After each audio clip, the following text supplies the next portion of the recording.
Hero தனியா heroine கிட்ட என்ன பேசுறான் அப்படின்னு பார்த்தா, என்னோட கம்பெனிக்கே கடைசியா வந்துட்டியா, பரவாயில்ல நானும் உன்னை பார்த்துக்கிட்டே இருப்பேன் அப்படின்னு சொல்றான். அப்பவும் ஹீரோயின் என்ன கேட்கறான்னா, இல்ல உங்களுக்கு எதுனா ஒரு மாதிரி இருக்கு அப்படின்னு சொன்னா, நான் கண்டிப்பா இங்க இருந்து போயிடுறேன், ஆனா எனக்கு அதுக்கு முன்னாடி ஒரு விஷயத்த சொல்லுங்க, இந்த கம்பெனியோட சேர்மன் நீங்க தானா, நீங்க அவ்வளவு பெரிய பணக்காரரா அப்படின்னு சொல்லி கேட்கறா.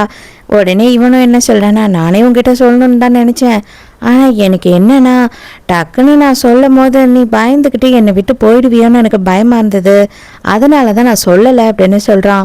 என்னதான் இருந்தாலும் நான் ஒரு சாதாரண பொண்ணு, அதுவும் கிராமத்துலேருந்து வர பொண்ணு, உங்களோட ஒய்ஃபு தான் நான் அப்படின்னு எல்லாருக்கும் தெரிய வந்ததுன்னா அது உங்களுக்கு தான் அசிங்கமாக இருக்கும். இப்போ கூட நீங்கள் சொன்னீங்கன்னா நம்ம இந்த கல்யாணத்தை கேன்சல் பண்ணிடலாம், அதாவது நம்ம 2 பேரும் டிவோர்ஸ் பண்ணிடலாம் அப்படின்னு சொல்கிறா. அதுக்கு டக்குன்னு ஹீரோ என்ன பண்ணுறான் அப்படின்னு பார்த்தா, அவளை ஏதோ மாடியில் உட்கார வச்சுக்கிட்டு, நீ போகணுன்னு சொல்றதுக்கா நான் உன்னை கல்யாணம் பண்ணிக்கிட்டேன், நீ என்னோட காலை பத்தி கொஞ்சம் கூட கவலையே படல, அதே மாதிரிதான் நான் அன்னைக்கு சொன்னதுதான் இன்னைக்கும் சொல்றேன், எனக்கு உன்னோட பேக்ரவுண்ட் பத்தி எந்த ஒரு கவலையும் கிடையாது, நீ யாரா இருந்தாலும் பரவாயில்ல, இனிமே நீ என்னோட ஒய்ஃப் அப்படின்னு சொல்றான். ஹீரோ என்ன கேக்குறான்னா, நம்ம 2 பேரும் ஹஸ்பண்ட் அண்ட் ஒய்ஃப்னு எல்லாருக்கும் சொல்லிடலாமா அப்படின்னு கேட்கும் போது, ஐயோ வேண்டாம் இப்போதைக்கு சொல்லாதீங்க, கண்டிப்பா கம்பெனியில இருக்க எல்லாரும் தப்பா நினைச்சுப்பாங்க, என்கிட்ட இருந்து தள்ளி நின்றுவாங்க, யாரும் என் கூட பழகவே மாட்டாங்க, தயவு செஞ்சு இப்போதைக்கு எதுவும் சொல்ல வேண்டாம் அப்படின்னு கேட்குறா.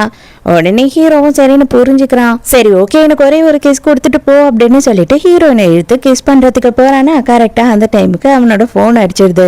நீங்க போன் பேசுங்க, நான் போறேன், வேலை இருக்குன்னு வேகமா ஓடிடுறா. அட பாவீங்களா, ஒருத்தன் கூட என்ன நிம்மதியா இருக்க விட மாட்டீங்களாடா அப்படின்னு சொல்லிட்டு மனசுக்குள்ள திட்டிக்கிட்டே அந்த போனை அட்டன் பண்றான். பார்த்தா